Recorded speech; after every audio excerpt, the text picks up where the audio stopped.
Hey guys, welcome to another video here on the AviationPro channel. In today's video I'd like to give you a review of the brand new there we go, that's better. Of the brand new Embraer 170 and 190 add-on by Feelthere. And personally I really like the Embraer jets. I've always loved flying their ERJ and FS 2004, even though it was a pretty basic add-on aircraft and not as advanced as, for example, PMDG aircraft. I always really enjoyed flying it, so I was really interested in getting this new Embraer 170-190 series version 3 by Feelthere. So in this video we're going to take a look at this product. I'm just going to go through the positives and negatives as we explore the exterior, the interior, the cockpit and systems. I'll also say a little bit about the performance, and I will also take a look at the conclusion and see whether this add-on is worth it. So without further ado, let's take a look at the exterior of the aircraft. Now there are different packages available. First of all, you have the Embraer 170 and 190 package for $60 US, no tax included. And then you also have a separate package for the Embraer 175 and 195, also for $60 US without tax. But you can also bundle these packages, so you can buy the 170, 175, 190 and 195 altogether for $99 US without tax included. And at the end of the video I'll tell you whether I think these prices are worth it for this add-on. Also, if you own the previous version 2 of this Embraer add-on, you are entitled to a little discount, so that's pretty nice. Now as far as the exterior goes, as you can see here we have the different models. We have the Embraer 170, we have the Embraer 175, the Embraer 190, and finally the Embraer 195. Only the default textures are included with the installer, but from the website you can download some liveries. Unfortunately there's no livery manager, so you have to do it the classic way by just dropping the textures in the aircraft folder and editing the aircraft's configuration file in order to add your livery, which is a bit of a shame maybe, but on the other end it kind of takes me back to the FS 2004 days of fiddling around with those kind of configuration files, so I'm not really bothered by it that much. Now the exterior looks very nice. They've really done a nice job. I think they've worked with another company on the to do the exterior for this aircraft, and it's really well done. You can see a lot of detail in the model. You can see a lot of detail in the texturing. So it really looks like an aircraft that's actually being used. Also the movements of all the flight control surfaces, the flaps, the rudder, the ailerons, and the elevator all looks very smooth. And as you can see, for example, when we look into the ailerons, there's a lot of detail included into the exterior model. So in terms of exterior model, you will definitely not be disappointed. It really looks like a very good replica of the actual Embraer. And what I just really like, for example, with the Embraer 175 is the newer style winglets that you can find on this aircraft. It just looks really nice, and they've really done a very good job on the exterior model. The only negatives I really had with the exterior model in daylight is that you know, the engines, when they are running, they don't really look very nice. It sort of looks like a texture that's spinning around. There's not really a 3D models look to it, so I really hope they might fix that. And another thing, you know, the textures are kind of shimmering on some liveries. I guess it depends what kind of livery you are using, but as you can see, if we view this Embraer the full livery from a distance, you know, kind of the lines are shimmering, which is a bit of a shame. And this is what the aircraft looks like at night. Of course it is very dark, but I really like the lighting on this aircraft, especially the strobe lights just, you know, flash a lot, and it just looks quite beautiful. The only downside with this exterior model, of course it uses PBR texturing and dynamic lights for the landing lights, I think, but because the exterior model is so detailed, the landing lights kind of reflect on the, you know, the edges of the aircraft, and it just doesn't look very realistic in my opinion. It's kind of, you know, again, this shimmering texture that you see as the landing lights come on the front of the aircraft. It's a bit of a shame. Of course I'm not really someone who looks outside a lot, and I usually just fly the aircraft from the cockpit, but I can imagine some people being bothered by this sight. So I hope they can kind of fix that. Of course that's kind of an issue if you really have a detailed model and then dynamic landing lights reflecting on those edges around the fuselage of the aircraft. So, you know, it's a point that I kind of don't like personally. So let's take a look at the interior, and as you can see here we have a nice view over the cockpit, and it looks really nice. They really did a very good job at modeling the cockpit, I think. Of course the Embraer is known for its classic yoke style, which kind of looks like a yoke that you would find on a bike here in the Netherlands. You know, it's just a different way of steering the aircraft, and just looks really nice.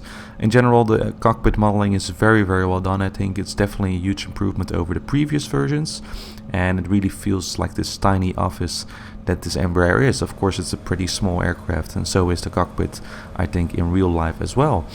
So we can see some of the details right here. The displays are done very nicely as well. With a nice frame rate. You can actually adjust the frame rate in the configuration manager yourself.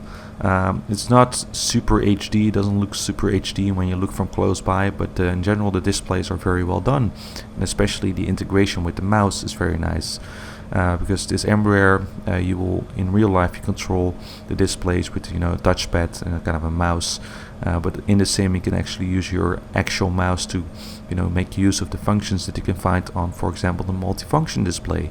So you can do a few different systems aboard the aircraft, and that works flawlessly. Actually, it works very nicely. You can just hover your mouse over the displays to go through the different menus, and you can also use the scroll wheel to, for example, zoom in the map mode function. So they did a really good job on that, allowing you to really, you know, fly this aircraft flawlessly inside the sim. So in general, I'm really pleasantly surprised by the looks of the virtual cockpit, especially during daylight. It just looks very nice.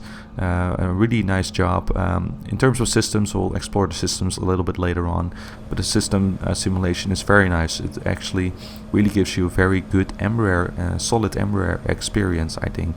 So here are some of the other panels that you can find. For example, the overhead panel with all the systems that are included, and here the pedestal with the throttle and the flaps. And yeah, just you can judge yourself on what it looks like.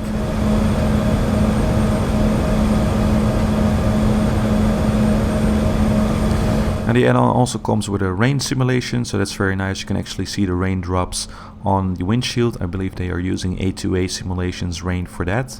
The only downside is that the wipers do not actually work, and yeah, it's a bit of a shame.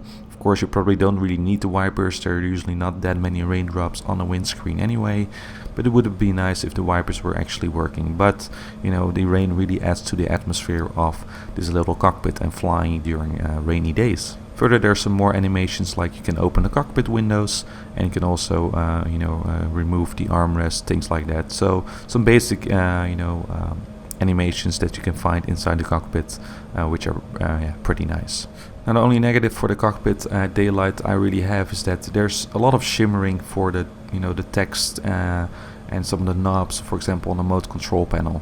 I think this has something to do with mid mapping.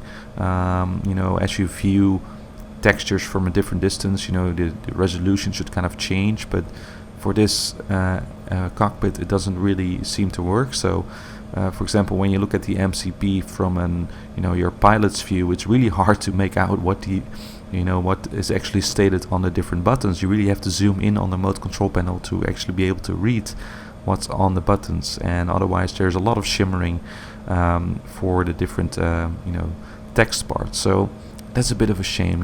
It's really hard to make out what the different buttons are at some in some occasions. So I really hope they are going to fix this in a future update. But knowing Feelthere and knowing and having visited their forum, I know that they are actually working on a service pack already. So I hope they maybe will include some fixes for this as well. Now let's take a look at the sound. The sound model is pretty decent. It's not hugely advanced. As you can hear, most knobs and switches kind of have the same sound.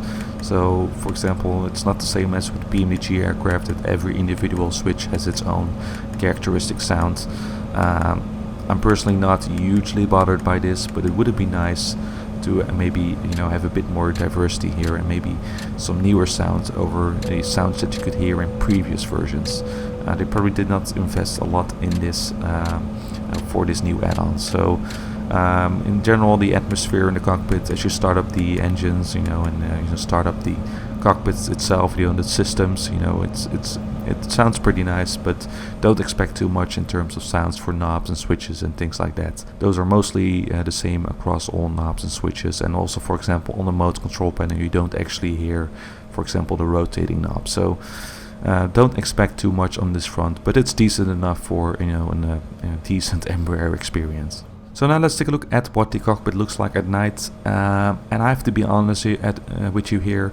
Unfortunately, I was not very impressed. You know, it's very hard to find a good lighting setting for this cockpit at night.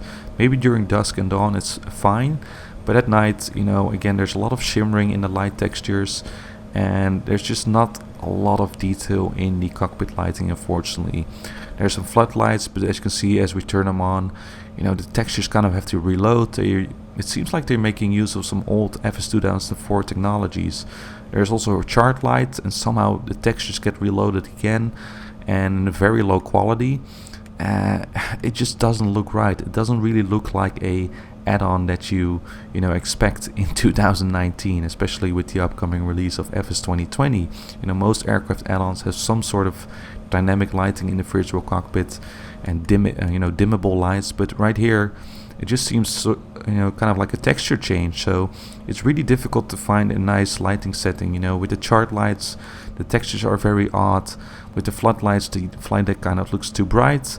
Yeah, I just haven't found really a nice setting yet. It would be really nice if there we actually get some dimmable light switches. But as you can see, as you switch between the different lights, the textures reload, and it's very hard to read some parts of the cockpit with different light settings. So this is really a big drawback of this add-on, I personally think. I really haven't found a nice setting yet to work with and fly this add-on at night. So I really hope they are going to include some fixes for this in the service pack that's coming up, and maybe also in future updates. But in general, here you can kind of see what the cockpit looks like at night, you know, with the dome light on.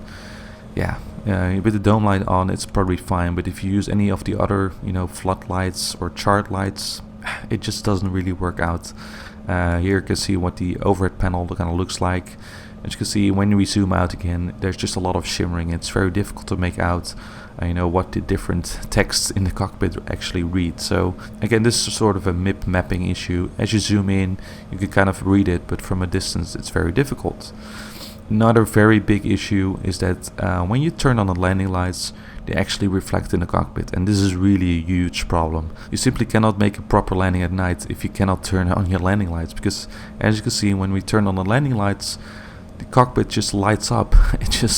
I just don't really understand why they did not notice this during the beta testing, or you know, why they did not, you know, took the effort to improve this. But as you can imagine, you know, you just want to have your landing lights on during landing, but if you do so, the entire cockpit lights up and you cannot really see outside very well anymore. So I think this has been noted in the forum. I think they are also going to include a fix for this in the future service pack, so I'm hopeful that Feelthere will actually fix this. But to be honest, you know, this is one of those kind of problems that should have been solved prior to release, but that's just my opinion. And a last word on lighting, also the display brightness is a bit weird. You can make it sort of brighter, but it looks kind of white and washed out, and you cannot actually dim the displays. So again, that's a bit of a shame. You know, the knobs do work, the displays kind of turn bright, but they do not really, you know, become bright as you would expect it, or, you know, dim as you would expect it. So again, this is something that I hope I will fix. So in general, the cockpit looks really nice, especially during daylight, but at night they really need to improve in order to, you know, actually make this a flyable aircraft during night, because at this stage it just doesn't feel that right at night. Now lastly, for the interior, there's also a virtual cabin, at least a little part. So in order to save frame rates, I think they've only included a little part, so you can actually view the wings, you know, from the cockpit, but also, you know, have a little bit of a cabin view. So that's pretty nice if you like to have some nice, you know, wing views during your takeoff or landing. You can actually see what that looks like right here. So they've included a little bit of a cabin, so you can have some nice views from there. So let's take a look at the cockpit and the systems, and I will just do this by making a flight. Now unfortunately I did not have a lot of time available to really explore this aircraft, so you will definitely see me make mistakes, especially during takeoff. But I just wanted to kind of, you know, make a flight to really kind of experience what this add-on feels like. and kind of compare it to my previous experience with the Embraer ERJ series from Feelthere in FS 2004. In general, I think the cockpit and systems are very well done. It definitely gives you a very solid Embraer experience. So I'm just going to simulate a flight from Zurich to Warsaw, and I'm just going to do a cold and dark startup of kind of start up the systems and program the flight management system using the MCDU. And in general, it just works very nice. It has been verified by real-world Embraer pilots as well. So in terms of systems, definitely gives you a very nice experience. I haven't found any major issues regarding that. So actually, that's very much worth it for the price that you have to pay for this add-on. So as you can see, I'm just going to do kind of the startup right now, starting up the the first systems, connecting ground power, and also programming the flight management system. Flight management system is very nicely done. I think it really is a very realistic simulation of the actual jet. So I haven't found any major problems with that at all. So as you can see, I'm just loading a flight plan, selecting SIDS and stars. You can edit the performance page. You can enter the values for your flight according to your flight plan. The only thing that's really missing is kind of a load manager, where you can also do proper fuel calculations and V-speeds calculations. So you can kind of have to do that manually using for example SimBrief, and there's also a tool on VATSIM available in order to calculate some V-speeds. But in general, kind of a solid load manager is lacking. So for example, when you want to load in fuel, you can either type in fuel in a scratch pad and put that in the performance page. It will load the fuel that it expects you to use for this flight. But if you want to load a custom fuel amount, you have to do that via the standard menu. So that's a bit of a shame. You kind of have to do some manual stuff in order to get those kind of values right. But in general, the flight management system works very well, and as you would expect. So as you can see by now, I've loaded in the flight plan, and you can kind of play around with the multifunction display using your mouse. So you can also kind of view the different systems that you find on board the aircraft. Again, it's all simulated and it works very nicely. And again, the integration with the mouse using the MFD, scrolling through the different pages works very nicely. What you can also see, the Embraer is a nice vertical situation display, so you can actually properly view your vertical profile for the flight, and that's actually very nice. The only thing that's lacking here is a terrain display, and I really hope they're going to add this in the future.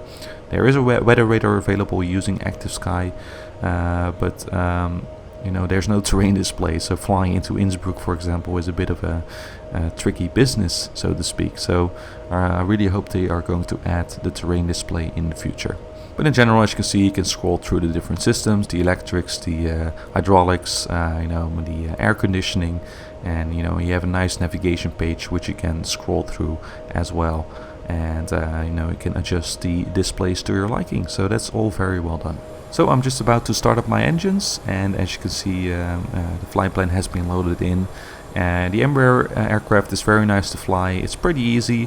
The only thing that makes it difficult is that it's just different from your regular Boeing or a regular Airbus. So it's a little getting used to. It's kind of a bit of more manual flying, but cockpit itself and all the systems are very easy. So for example, also the engine startup, it's just very easy. You just flick a switch and the aircraft does everything automatically for you. So you can kind of see and hear what it looks like when we start the engines.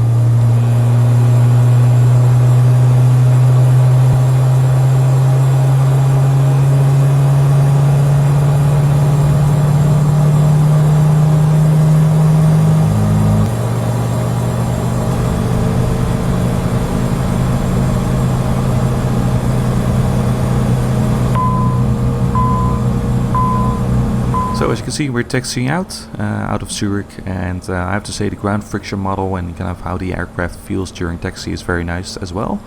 It really just wants to fly. It taxis pretty fast, even on idle power.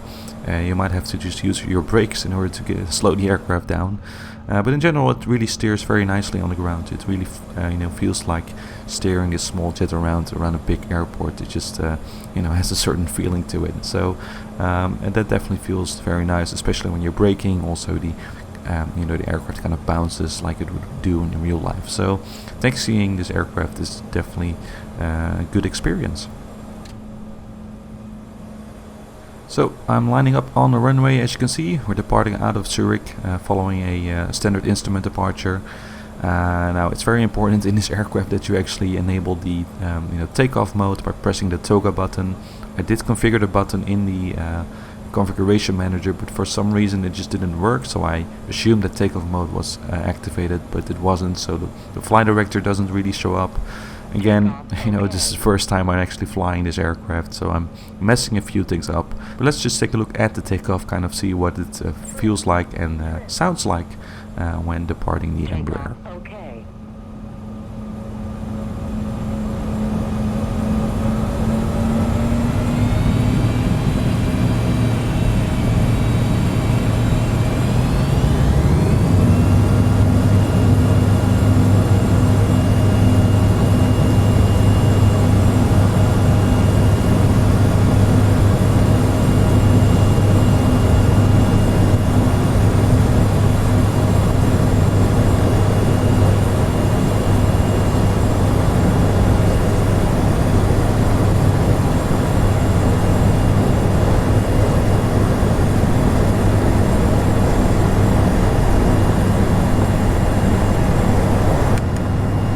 Positive rate.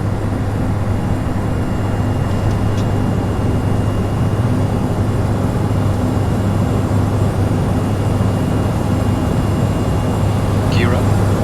So as you can see, we've departed. At this point, somehow, as you can see, the LNAV was kind of messed up. I'm not sure if that would happen in real life as well. As you can see on the horizontal situation indicator, the aircraft expects me to make some sort of turn and that I'm behind the LNAV path. I'm not really sure why this happened, so I kind of freaked out here and kind of you know, lost my sense of bearing.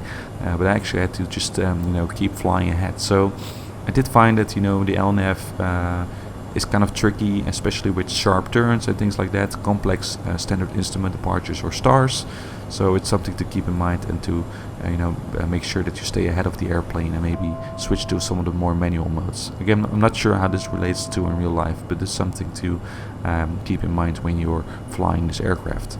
In general, I really like hand flying this airplane. It really feels very genuine, and you know, of course, you know, using this different type of yoke, it just feels different even when you're just using a regular yoke in your flight sim setup.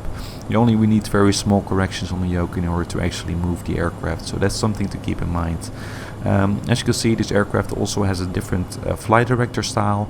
During takeoff it's the regular crossbars, but you know, after that it will switch to kind of the flight path vector, and you kind of have to get used to working with this, especially when you fly the aircraft for the first time. As you can see right here, you can kind of see what the aircraft wants you to do. So the little magenta pink indicator is where the flight director wants you to go, and then the green arc around that is where you, you know, put the aircraft, so to speak. So the goal is to put the green arc around the magenta you know, dot, so to speak. So it's a little getting used to. It's just different. I think over time you you know, kind of you know, learn how to work with this, and it kind of just starts to make sense. But as you can see, you know, I'm just kind of turning right here, following the flight director. In general, you know, it's a bit tricky sometimes with this airplane. I'm not sure how it really behaves in real life. If it also kind of, you know, as you can see, we're kind of overshooting the turn right here. I'm not sure how that really relates to real life, but I think it's very important with the Embraer to kind of stay ahead of the airplane. So at all times, maybe, you know, start your turn a little early, and it's also very powerful during climbs. So you might just want to kind of stay you know, on top of the flight director, so to speak, in order to not accelerate too quickly. So it's a little getting used to, but the flight director, you know, and the systems around it work very nicely. As you can see, it's just different from your Boeing. You know, you're using the horizontal situation indicator, you know, to intercept a course inbound to a waypoint. So it's just different, but it's actually pretty nice and a fun experience. So right now I've turned on the autopilot, the Autothrottle. The autopilot system is working pretty nicely. I haven't found any huge issues with it. Maybe during departure and arrival, as you enter more complex areas, sometimes it can do some tricky things. Again, I'm not sure how that relates to real life, but again, it's important that you stay ahead of the airplane under those circumstances, so you can intervene with more manual modes in order to not mess things up. So it's a little getting used to again, but in general I think the autopilot works very nicely. So as you can see, we're already starting our descent into Warsaw. You can kind of see what the vertical situation display looks like. And again, the systems and the flight management system really does a very nice job. I'm just going to add some speed brakes right here. I just really like how that kind of portrays on the the ICAS display in the middle of the cockpit. You can really see that the speed brakes are extending, and that's just very nice. I think the displays definitely are very well modeled. Now, as you enter more turbulent conditions, I did find that the throttle is a bit erratic. As you can see, it's kind of jumping around. Of course, probably this would not really be happening in a real-world aircraft. I would definitely imagine that it's more slow, but reading from the forums, I think they actually are working on this to kind of make the throttle, the auto throttle, more slow. And personally, I just find it best practice to actually not make use of the auto throttle too much, kind of to fly it like an ERJ. The ERJ series doesn't have an auto throttle at all, and that way you can manage the speed much better. And I think turning off the auto throttle and just manually controlling the speed will allow you to manage your descent a lot better. My personal tip would be fly it like an ERJ, and in that way you don't mess up your vertical profile, because as you can see, it kind of goes erratic, and it doesn't really handle very nicely during the descent. So it's something to keep in mind. So we're nearing the final stages of our approach into Warsaw. I'm just going to give myself a direct so you can kind of see what that looks like. As you saw during the departure, the LNAV can have some trouble sometimes, especially with sharp turns. So again, just stay ahead of the airplane. But in general, for example, when you give yourself a direct, it handles that pretty well. So you can kind of see what that looks like here. So I'm now on downwind to runway 11 at Warsaw. I'm just using more of the manual modes right now in order to kind of what the aircraft would behave like when you're being factored by ATC, and especially using the manual modes, the aircraft feels a lot more stable. And I'm just going to turn myself to the base leg and to the final leg, so you can see what it looks like when we capture the ILS. And capturing the ILS is no problem. It really does that flawlessly, so you don't have to worry about that. And this is also the area where the Embraer becomes interesting. It has kind of an FMS mode and a regular navigation mode, so you have to switch between those modes in order to fly the aircraft. So as you can see right now, we still are flying on FMS data, but I will soon switch to V/L. I'm not even sure what it really stands for, maybe VOR localizer or something. But it's kind of the nav mode that you would also find on the ERJ. So you're switching to regular navigation in order to do things like capturing an ILS approach, or also flying inbound or outbound VOR stations, things like that. So it's very interesting. It really is what makes the Embraer different from the Boeing and the Airbus aircraft, and that's of course a very interesting experience, and they've really nicely modeled that in this add-on. So as you can see, we're now on final. I was kind of struggling with my approach speed. Again, I used the calculator on VATSIM, however, probably I did not really enter the correct weight, and this is really kind of the issue, with the flight management system. One of the only issues, in my opinion, is that you do not really have a proper calculator in order to properly calculate your V-speed, your trim settings, things like that. So, this aircraft on final by default has a high angle of attack, but I really felt that it was a bit too high in this case, so I've just simply flew the approach at a higher speed than I initially planned, and that kind of worked out. As you can see, I've turned on the landing lights here, but the switch to night mode in the flight sim actually lights up the cockpit, so I turned the landing lights off, so you can definitely see why the landing light issue is a problem. Now, another problem that I found is that the GPWS sounds are a bit late. So the altitude callouts are just not correctly timed with the actual altitude that you can see on the radio altimeter. So if you look very carefully on the primary flight display, you can see that the altitude callouts are off. Could be due to my system, maybe it's because I'm using a hard drive that maybe is too slow, but I don't have this issue with other add-on aircraft. So I really hope they provide a fix with this so that the sounds are preloaded and sound at the correct moment. So as you can see, during touchdown I kind of slammed into the ground because I expected to be at 10 feet while I was already on the ground. Minimum.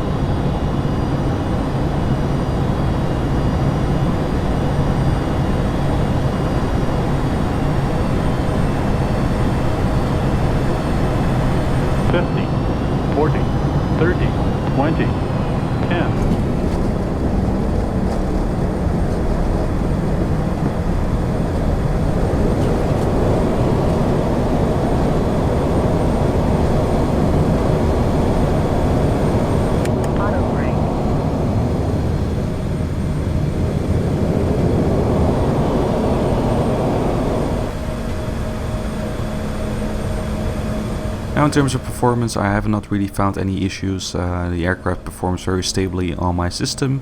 I've read on the forums that some people had some problems with flight control inputs reducing the frame rates. I personally have not experienced this problem. So if you experienced this problem, make sure that you visit the forum in order to fix this issue. But in general, just kind of performs like any other add-on aircraft. For example, the PMDG 737 NGXu. It's quite similar. It's not that heavy on the system, and I've not really had any struggle with performance with this aircraft. So before we wrap up this review, just a short word on the configuration manager. As you can see, this is what the configuration manager looks like. For the different aircraft types, you can load passenger and cargo. You can see what the zero fuel weight is.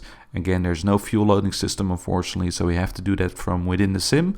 But you can, configure various things like the frame rates of the different displays, which is definitely very nice. So you can have a smooth experience, or maybe lower the frame rate in order to save the frame rates within the sim. There's some options available that you can choose from, as you can see. And what I also really like is that they also have some keyboard commands available, so you can assign some key commands in order to control things like the knobs and switches on the mode control panel.